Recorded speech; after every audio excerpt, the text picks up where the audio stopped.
Tiana here from Mind Body Movement Center. I wanted to show you this video example of these two different varieties of breath practices. They're both for cooling, great for Pitta constitutions or Pitta out of balance, or just if it's really hot outside and you need to cool yourself down. But they can be also great for like at nighttime if you wake up with a hot flash and can't go back to sleep. So we know that temperature is really important in maintaining sleep. So we want to be at a cooler body temperature, and if your body temperature rises, your body's going to. So these two variations of a breath practice, Shitali and Sitkari, are great for that. So let's go over it. So you want to be in at least a sitting position. If you're laying in bed and you're trying to go to sleep, you could certainly try it there. But most breath practices are ideal in a sitting position. So if you just can't go to sleep, maybe just sitting up and practicing this to cool down. All right. So you're going to take a full breath out. And on your breath in, you're going to curl up the edges of the tongue like a U shape and breathe in through that tongue space. And I'll show you the alternative if some people genetically aren't able to do that. So I'm going to show you the alternative. So it would look something like this.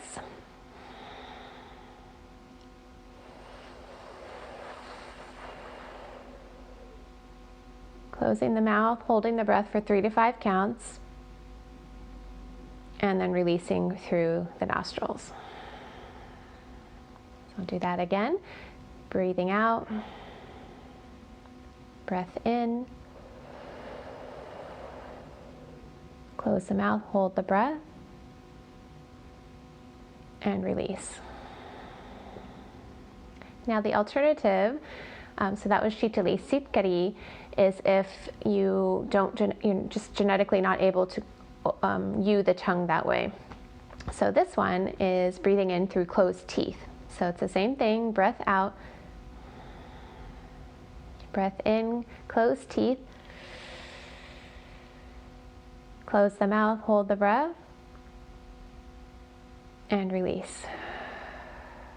On both of these, and particularly that last one, Sitkari, the tendency is maybe to kind of do this gasping chest breath, and you don't want to necessarily do that. It's still more of a belly-centric breath as you're breathing in, allowing this to be kind of soft and still and not overdoing this chest breath. So let's do Sitkari one more time. So it's a breath out, breath in,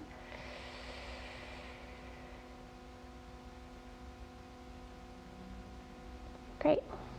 So there's that breath hold at the end. Now if you have glaucoma or anything that precludes you from holding your breath, or it makes you feel panicked for any reason, please forego the breath holding. And so at the end of that, you would just return to your exhale naturally without the breath holding.